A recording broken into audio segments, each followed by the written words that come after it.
إن الحمد لله رب العالمين والصلاة والسلام على أشرف المرسلين مصطفى محمد وعلى آله وصحبه أجمعين. Ishimwe ikuzo icyubahiro ni bya Allah, amahoro n'imigisha bisesekare ku basozereje intumwa n'abahanuzi Muhammad we n'abiwe abamukurikiye ndetse n'abazakomeza kumukurikiza kugeza ku munsi w'ibihembo. Abanyarwanda rero, abanyarwandakazi, ntago nje kubatindira, icyo mbasaba ni subscribe, comment, share n'ibindi kugira ngo iyi kanali yanyu ikomeze gutera imbere. Hanyuma nje hano kuganira nta kintu nje kuvugaho, nje kuvuga ku bijyanye na convention yari iteganyijwe kuba Malawi ya guverinoma y'u Rwanda ikorera mu buhungiro. Hari abantu benshi bakritika ibi bintu, ariko njyewe mfite uko mbibona kandi vraiment reka mpe credibility y'abantu guverinoma ya Padiri Nahimana, kuko njyewe mbibonamo akazi gakomeye. Njyewe donc abantu banyumve neza, ntago mu by'ukuri njyewe ngendera mu kuri, ngendera mu byo mbona. Iyo ikintu kinyuze nkivuga ko kinyuze, n'ikitanyuze nkavuga ko kitanyuze. Hari ibyo ntemera nk'iyo yenda iyi guverinoma cyangwa se padiri cyangwa se na guverinoma bakivuga ko wenda bazajya kwiyamamaza mu Rwanda, byo mbona nyine bidashoboka, mbona atari byo, uretse ko n'abazajya kwiyamamaza ntacyo bazajya gukora, kubera ko nyine igihe cya mbere cyo nk'umuntu uri hanze ntago yavuga ko hari amatora azajyamo mu Rwanda ngo bishoboke, bitewe n'aho igihe kigeze. Uretse ko n'abari mu Rwanda niyo yari kujyayo nabyo sinari mbishyigikiye, kuko nari nzi ko ari ukujya kwishora no kujya kwisheta, ntacyo byari kumara, ahubwo yashoboraga kuba yabigiramo ingorane. Kandi nanone bikaba uretse ko n'abari abantu nabo ari abaswa, bakaba mu by'ukuri yari kuba abahaye credibility, agaragaje ko bashobora kuba bafite demokarasi baramutse bamwemereye.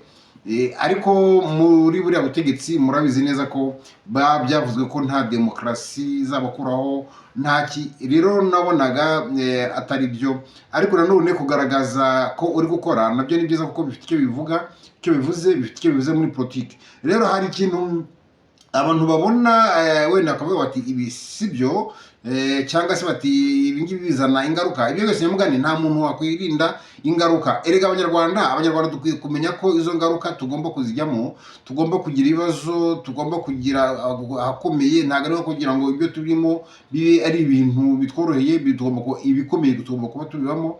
Rero ndaha credibility guverinoma ya Nahimana ubwe nka perezida w'iyo guverinoma, bitewe n'ibikorwa ari gukora. Iyo mvuze ibi si ukuvuga ko wenda mbonye uburyo namugira inama, mfite uburyo namugira inama wenda y'ibindi yakora, y'ibindi bikenewe, cyangwa se wenda y'ibyo nabona. Ntabwo bivuze ko hari ibyo mbona wenda byakagombye gukorwa ukundi, ariko nanone byakozwe ibikorwa ifuko ngomba kubishima, kuko njye buriya ntabwo njya nemeranya na gatoya ko abantu bashyamirana bari barwanya kimwe. Nubwo mwaba mutumva ibintu kimwe, ariko ntabwo abantu bakwiye gushyamirana ngo batukane, bagira n'abanzi, kubera ingorane zikomeye ziba mukurura. Kuko uko kuntu abantu baba bahangana biba ari ibintu bibatangira kugira ngo ejo batagira icyo bahurizaho cyagira akamaro, kubera ko batukanye. Ikindi biba bigaragaza ko igihe igice kimwe cyabo bashyamiranye cyaramuka kigeze ku ntego, ikindi gice cyakomeza kuba impunzi, kandi ibyo byo turi gushaka guca. Rero niyo mpamvu mvuga, iyo mvuga ko shaka ubumwe hagati y'impunzi, d'abord shaka ubumwe hagati y'ababaye kimwe, ariko none nkashaka n'ubumwe mu banyarwanda bose. Donc gushaka ubumwe mu banyarwanda bose bishatse kuvuga ngo iki? Bishatse kuvuga ko hari abatabaye uyu munsi, ariko nabo b'abanyarwanda kandi bagomba kuba mu Rwanda, nta handi ugomba kubashyira. Rero tubaramutse tubonye n'igihugu, abo twabaza twaryoza ni abakoze ibyaha. Ntabwo twahora umuntu ngo yabaye muri FPR cyangwa yakoreye FPR gusa, igihe mukorera FPR nta kibi yabikozemo, wenda ari akazi bamuhaye ko gukora ibi n'ibi akagakora uko nguko, ntabwo ibyo yabizira. Donc uwo twagira icyo tubaza ni umuntu wakoze muri FPR agakora ibibangamira abantu, wakoze ibibangamira abanyarwanda, wowe tuzabimubaza. Ariko nta muntu ukwiye kuzira ngo yakoze muri FPR. Rero mwumvishe ingorane zabaye muri Malawi, ariko nagira ngo mbwire abantu ko kiriya gikorwa buriya cyakozwe ari igikorwa kinyamibwa. Donc hari convention yabereye mu Faransa, yabereye muri Afurika y'Epfo, zo zaratunganye ziba nziza, kandi abantu no hino nagiye numva ko bazishima, banavuga bati vraiment padiri arimo gukora kuba basha guhuza abantu bangana kuriya, bakavuga bati bien ari ku muti. Ariko jabone nyine ageze muri Malawi ntago byabaye byiza cyane, abantu wenda batangira kuvuga bati ibintu uzanira abanyarwanda impunzi iki. Ariko ndagira ngo mbabwire ko buriya kera kintu yakoze ni ikintu cy'ingirakamaro cyane, kuko buriya butegetsi bwa Malawi nta gushidikanya ko bwamenye ko hari impunzi z'abanyarwanda kandi zifite intego n'umugambi wo gusubira iwazo, wo gusubira mu gihugu cyazo. Zamenye neza ko hari politike ihari iri gukorwa kandi iharanira ko abanyarwanda bagomba kugira uburenganzira bwabo. Byagaragaye ko buriya bifite icyo bimariye na ziriya mpunzi ziri muri Malawi, kubera ko uko baziboneraga buriya ibyo byose bazajya bazibonera bavuga bati ariko hari ababavugira. Ntago buriya vraiment buriya bifite icyo biba byaramaze. Donc nubwo ibintu biba bitarabaye RSC, kandi mu by'ukuri kamubwire burya ikintu nka kiriya, iyo igikorwa nka kiriya cyakozwe hanyuma ibintu byose iyo byabaye byiza, mbese icyo ushaka kuvuga iyo byabaye byiza hanini burya ntago biba ari ibintu bifite imbaraga. Donc mvuga ngo iyo buri gihe umuntu yakoze ikintu yakazamwe uturuntu tw'utugorane, nibyo bitanga inyigisho z'ikindi cyakorwa ejo, ndetse nabyo bitanga imbaraga zo kwishakamo izindi mbaraga zo kugira ngo abantu bagere ku ntego kuko biyemeje kandi mbese bakomeze bahatane. Rero navuga ngo ngewe ndaha credibility iriya guverinoma ya Nahimana, nubwo wenda numvishe ko hari abandi bashobora kuba babikritika, ariko nagira ngo mbabwire ikintu kimwe banyarwandakazi, kuvuga ko hari ingorane impunzi zazagira, nta gihe impunzi zitagize ingorane. Ahubwo nge navuga ngo niba ibi bikorwa Nahimana ndetse n'abandi bakomezaga kubikora ku mpande zose z'isi, ku mpande zose za Afurika, cyane cyane muri Afurika, kubera ko niho hari ibibazo. Kuko bya byose ziriya mpunzi ziri hariya muri Malawi zabonye Padiri Nahimana, zikabona abo bari kumwe, zikabona ko baje kubashyigikira, zikamenya ko buriya hari ubukomezi buri mu mitima yabo, hari imbaraga ziri mu mitima yabo zo kumva byibuze ko inyuma hari abantu bashobora kugira icyo babamariye. Uyu munsi bariya abantu bari muri Malawi babonye umuntu batera inkunga, buriya bafite imbaraga, bagize imbaraga zo kugira icyo bakora, no kumenya byonyine ko hari uburenganzira badafite, no kumenya byonyine ibyo byose ibyo bamenye, kumenya ko nta burenganzira bafite bizatuma bavuga bati kugira ngo baharanira kuburwanira kugira ngo babubone. Donc bazatuma bavuga bati kuyiba tudashoboye gukora ibingibi bizagenda bitumye bishakamo imbaraga zo kugira ngo bagire umutekano, zo kugira ngo bagire amahoro, kugira ngo basubire iwabo. Nuvuga ngo rero biriya bintu bifite icyo biba bimaze. Ruriya rubyiruko bari ziri muri Malawi, ubu hari imbaraga zifite zitari zisanzwe zifite, hari ibitekerezo bindi bishya zagize zitari zisanzwe zifite, kubera gusa ko babonye kiriya gikorwa cyakozwe hariya. Nubwo kitabaye RSC, ariko biriya byakozwe nibyo byiza kurushaho byari kuba, kubera kuko icya mbere cyo leta ya Malawi yose yamenye ko hari abantu bajijutse, bafite imbaraga kandi bafite ubwenge, baharanira uburenganzira bw'abandi bwabo ndetse n'ubwa bene wabo. Iki ni ikintu cy'ingenzi gikenewe muri Afurika hose. Donc ibingibi nubwo padiri atajyayo, ariko akajya yiyoherezayo za delegation zinyuranye, akajya afata bamwe mu baminisitiri, agafata cyane akibana muri ba bantu badafite icyo baregwa na Kigali. Donc afite guverinoma nini, agafata muri abo bantu badafite icyo baregwa na Kigali, akajya bohereza muri ibyo bihugu, ku buryo ntacyo baregwa na Kigali. Wenda we bamufashe bamubaza, tubwire uko wavuze ibi, bashobora kugira gute guhimbamo ibyaha.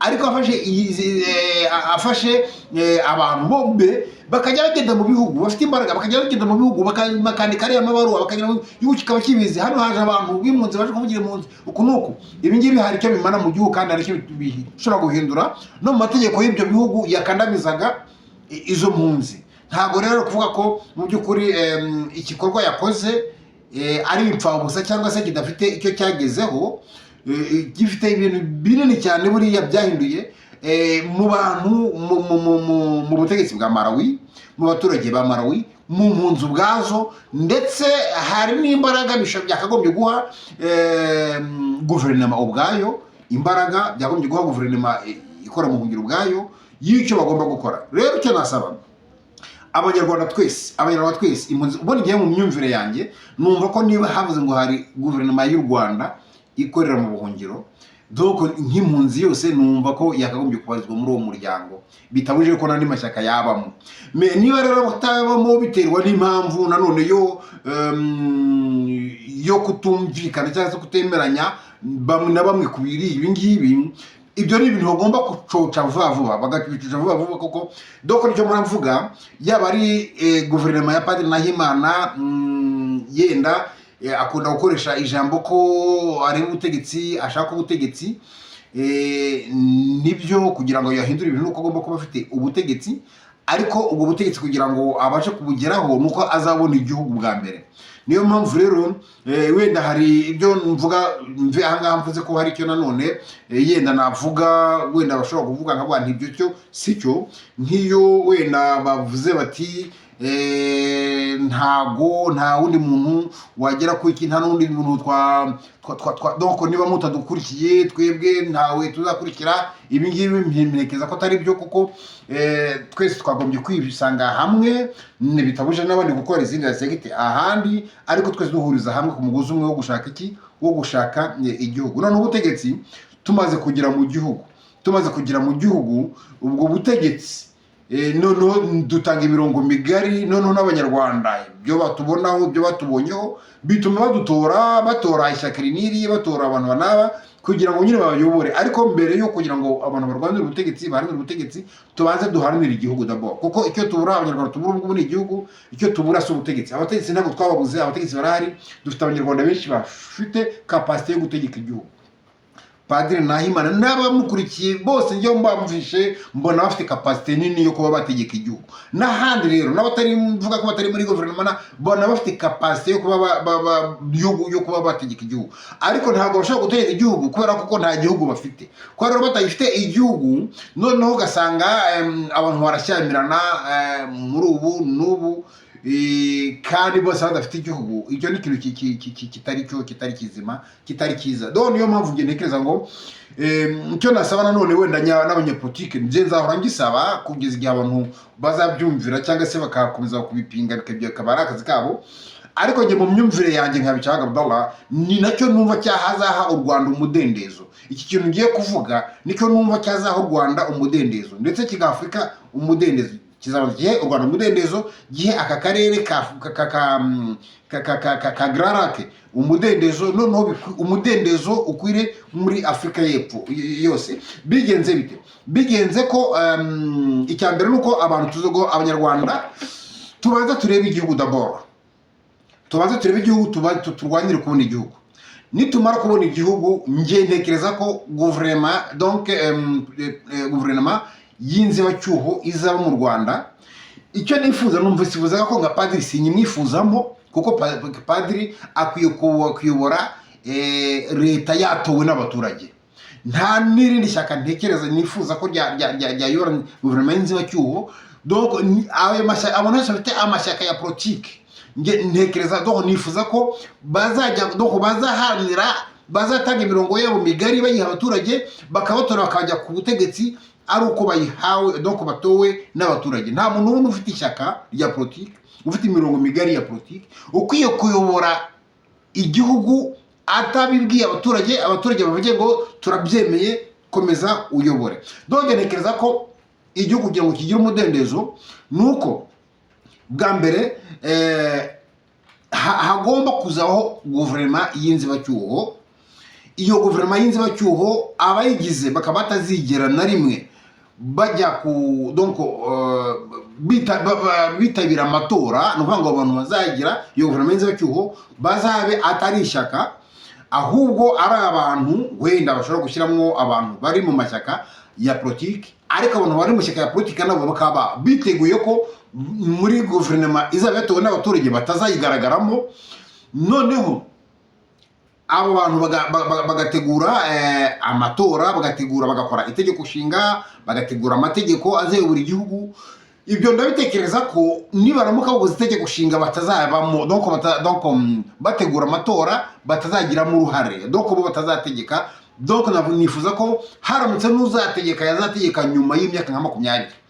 Donc uyu muntu rero waba uri kwiga amategeko arengera abanyarwanda kandi atari we uzaba ari mu butegetsi mu gihe kiri imbere, ntekereza ko aziga amategeko koko arengera abanyarwanda kandi bose, kandi adafite uwafavoriza n'umwe mu bazaba bari ku butegetsi, kubera ko nta ruhare azaba ayafitemo, ahubwo azafavoriza cyane abaturage bo hasi, azarengera, donc azashyira amategeko arengera abaturage bazaba batari ku butegetsi, azarengera amashyaka ya politike azaba atari ku butegetsi, azarengera donc hazaba hariho amategeko nyayo koko arengera abantu. Mbese amategeko ashyiraho igisirikare cy'igihugu kitari cy'umuntu, amategeko ashyiraho kotisiyo itabogamiye ku shyaka runaka, itamuha umuntu runaka kugira imbaraga muri ubwo butegetsi, ngo amategeko yose ayakandagira uko abishaka. Mbese hazabeho ubutegetsi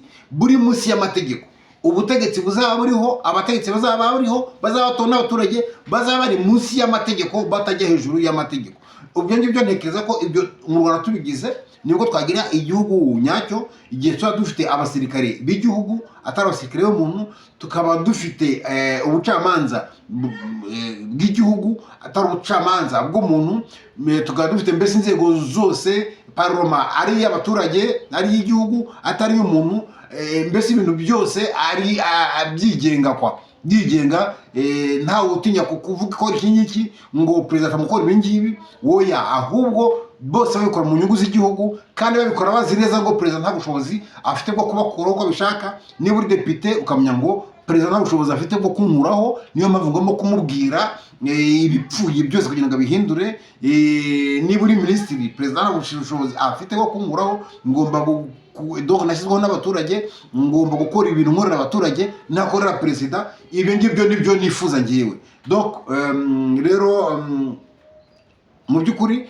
ubu buryo nibwo mbona bukwiye. Rero igikorwa cyabaye mu by'ukuri, reka mvuge ngo mpamagarire guverinoma ya Padiri Nahimana ko itarekera aho ngaho, yagerageza no kujyana n'ahandi muri Afurika, noneho naho amakosa yose akagaragara kuko byabereye muri Malawi, byagaragaje uburyo impunzi zo muri Malawi zikandamijwe, noneho kandi byagaragaje n'ubutegetsi bw'i Kigali, influence bufite ku butegetsi bwa Malawi. Byonyine icyo kintu bwabyo nk'igihugu kigaye kuba cyefluence n'ikindi gihugu, kuba cyahemukira abanyagihugu b'icyo gihugu kandi bagihunze. Ibi ngibi ni ikintu kigomba kuvugwa, noneho bikanamenyekana niyo miryango ikamenyekana ko nk'impunzi z'abanyarwanda zamenye ko zihungetwa, kandi leta ya Kigali ifite uko yefluence ibindi bihugu kugira ngo bizifashe kuhungeta impunzi z'abanyarwanda. Ibyo ngibyo rero kuba byamenyekana, kuba bituma byibuze hari icyo bishobora kumarira impunzi, kuko byamenyekanye ko hari influence runaka iri ku bihugu yo kugira ngo twebwe nk'abanyarwanda dukomeze duhungiye ubuhungiro, niba banabuduhaye bagira ibindi batwima uburenganzira n'iki. Njye nababwira donc ibibazo abanyarwanda tutanigeze kurakara, ndabivuga mvuga ko donc bikwiye ko abanyarwanda tugomba guhaguruka tukabwira nawe niko tubyanze, kuko ibyo tuvuga ngo twanze mu gihugu cyacu tugomba kubwira nawe niko kutubonera igomba kubikuraho, kuba ngo yasinyanye n'u Rwanda ko impunzi z'abanyarwanda zitazongera gukora ibi, zitazongera kuhunga, zitazavuga. Ibi ngibi bigomba kurangira kandi tugomba kubirwanira nk'abanyarwanda. Nta wundi muntu ugomba kuturwanira, natwe tugomba kugira gute kwirwanira. Merci. Reka ndekera aha ngaha, iyi video itaba ndende, ariko nagira ngo mpe credibilité guverinoma Padiri Nahimana, gusa nyisaba ko donc ikwiye kumenya yuko ari guverinoma y'abanyarwanda, bose ikorera mu buhungiro nabo mu Rwanda barimo, kuko nabo bari mu kaga. Nubwo rero abo banyarwanda bandi bari mu buhungiro baba bishyizemo cyangwa se batayumva, ikamenya ko hari impamvu, ahubwo ikabahamagara iti ikibazo ni ikihe, noneho ibitanoze muri iyo guverinoma babona nabo bakabigaragaza, noneho ibyo bigakemuka. Ngiyo koko bakorera koko u Rwanda n'abanyarwanda. Donc nicyo mbona, ariko kuba abantu twagira guverinoma yo mu buhungiro ahubwo tukayishyigikira, niba nayo nyine yemeye koko ikorana n'abantu bose, ntacyo ibepoza nayo ngo ibe yabananiza. Icyo nicyo kintu gikwiye kugira gute kurebwaho. Ibi kandi nanone kuba habaho guverinoma yo mu buhungiro, numva cyabakabaye kuba ikintu wenda cyahuza abantu bari no mu yandi mashyaka, atari kuvuga ngo ni musenye amashyaka yanyu muze mu ryacu, kuko abantu bashobora kuba muri guverinoma yo mu buhungiro nyine akaba ari guverinoma yo ifite andi mashyaka ya politike, kandi kuko no mu gihugu izayobora hazaba harimo ayo mashyaka nyine ya politike. Iki ni cyo abanyarwanda bagomba kugira gute kwitoza. Ikindi, abanyarwanda ntidukwiye gutinya deba ngo tutinye umuntu wavuze ko atakwemeye. Kuba atakwemeye nyine afite, ahubwo wowe mukurikirane, kuko njya mvuga ngo iyo ugize amahirwe hakagira umuntu ukubwira amakosa yawe, uba ugize amahirwe yo kugira ngo uyatekerezeho. Noneho kandi ashobora no kuguhimbira amakosa utayafite, nabwo ubonye umwanya wo kugira ngo umusobanurire ukuri kwawe. Donc kuvuga ngo uyu muntu agukrititse, ukwiye kubona umwanya wo kudahangana, si umwanya wo guhangana. Donc ubundi abantu tubyumvikana, ngiye nkukrititse, si ngombwa ngo uze guhangana nanjye, si ngombwa ko nanjye nkukritika mpangana nawe, ahubwo tugomba kugukritika mvane ibi ukora ngenda ndabona atari byo, nkabikubwira mu kinyabupfura, nawe ukaza mu kinyabupfura ngo uti ngiye nisobanurira, noneho ukansobanurira nanjye nkagusobanurira, twananiranwa nyine bikaba aho ngaho. Ariko bitavuze ko tutahora ngo dusangira icyayi, dusangira ikawa, dusangira ibyo kurya, dusangira buri cyose, dusangira amahoro, tugahana umutuzo nubwo tutemera kimwe. Erega abantu tugomba kubyitoza, kuba twemera, ntabwo tugomba kwemera kimwe. Tunemera kimwe rega mumenye ko nta gihugu twakubaka. Donc tuvuze ngo ibi ngibi ukora ni byo 100%, ntabwo twakubaka igihugu twagisenya, kuko donc ntabwo ibitekerezo by'umuntu umwe aribyo abantu bagomba kugira gute oya. Ariko nanone kuba ntemera igitekerezo cyawe ntabwo bivuze ngo ngomba kukurimbura cyangwa se ngomba kutagushyigikira ku bindi bitekerezo. Noneho donc ngene cyangwa se mbona ko bifitiye rubanda nyamwinshi, rubanda nyarwanda akamaro. Donc njye nuko nteye ni donc uwo ari we wese unzi yumve ko njye mvuga ko ndamutse bwo mu ishyaka rya politike irinire, ntabwo bivuze ngo ni lazima ko natora perezida w'iryo shyaka ndimo rien. Donc ushobora kuba mu ishyaka rya politike ni ko nemera imirongo yaryo, ariko ndamutse mbonye ko hari irindi shyaka cyangwa se abandi bagize FOAS bafite imbaraga, donc nabatera ingabo mu bitugu nkabashyigikira, ntave no mu ishyaka ryanjye, nkabashyigikira kugira ngo bagere ku ntego, kugira ngo bangeze mu gihugu cyanjye. None igihe twabonye igihugu biroroshye nimba abaturage niba ibitekerezo byanjye ari byo byiza byagira abaturage akamaro nkayo bakabyanga, n'akazi kabo, bagafata ibyawe bitabageza ku ntego, ubwo nyine bazaba bahisemo nabi. Ariko icyo ngomba gukora sinazana icyo ngomba gukora si ukurwana, cyangwa se icyo ngomba gukora si uguhangana, ahubwo icyo ngomba gukora ni ukwihangana, nkamenya ko nanjye nshobora kuba mfite ubuswa mu gusobanura ibyanjye, kuko niba ibyanjye ari byo byiza mu by'ukuri, ariko abantu bakaba batabashije kubikurikira, ubwo nuvuga ngo ushobora kuba ufite ibitekerezo byiza, ariko ubuhanga bwanjye bwo kumvisha abantu ubwiza bw'ibitekerezo byanjye bukaba ari bukeya. Ubwo rero nkwiye gukomeza nkiga, noneho nkareba ibitekerezo byanjye byo ni compact, ndabizi neza ndanabyizeye, ariko kuba abantu batabyumva buriya ni ubuswa bwanjye bwo kuba nabasobanurira bakabyumva. Kuba ngomba kugira capacité yoko y'ikintu ari cyiza, nta mpamvu kutabasha kugisobanura umuntu ngo acyumve kandi agihitemo.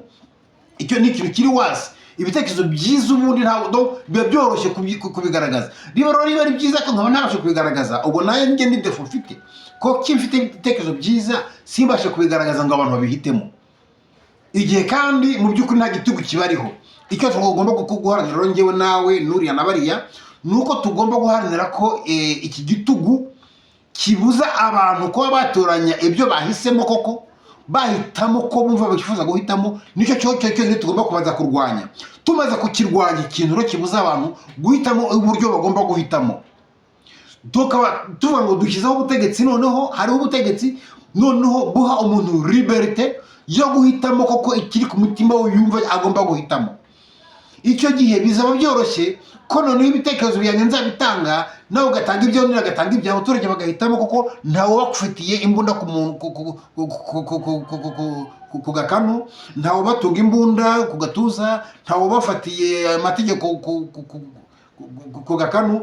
Donc ibyo ngibyo bizatuma igihugu kigira umudendezo, kuko umuturage nawe nategekwa nayoborwa n'abayobozi yahisemo, bizatuma ibyo akora bikorana umwete n'umurava, bityo igihugu gitera imbere. Ntago azaba yishisha, azaba azi ko ibyo yubaka ni ibintu bizaramba, kuko azavuga ati njyewe uwo nashyizeho ari ku murongo wanjye, ibyo akora n'ibyo nahisemo azabikora neza.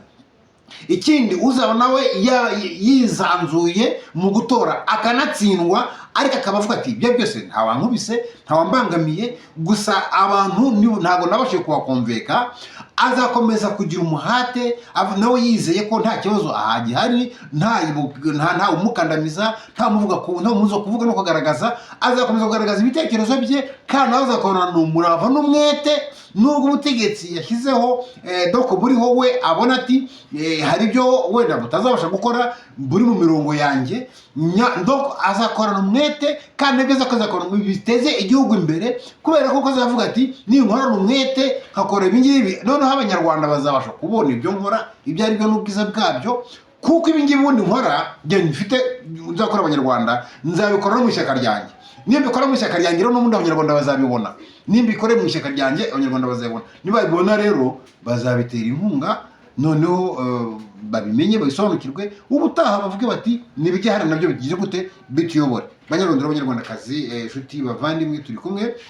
Icyo nashaka kuvuga none aha ngaha ni icyo, nta kindi. Nashaka kuvuga ko ku bijyanye n'abivuga ko yenda Perezida Padiri Nahimana yaba yarasigiye cyangwa se agiye gusigira ibibazo impunzi zo muri Malawi, ndagira ngo n'ubundi izo mpunzi zo muri Malawi zari zisanzwe mu bibazo birenze ibyo mutekereza yaba yasigiye, ahubwo ntekereza ko byaba bigiye kugabanuka, n'ubu byagabanutse, kuko n'uwafatiriye impunzi yo muri Malawi yaba azi neza ngo nyamara hari undi muntu uri inyuma ushobora kuyivugira, ushobora kuzayirwanirira ejo n'ejo bundi. Murakoze rero murakarama, Imana ibishimire. Merci.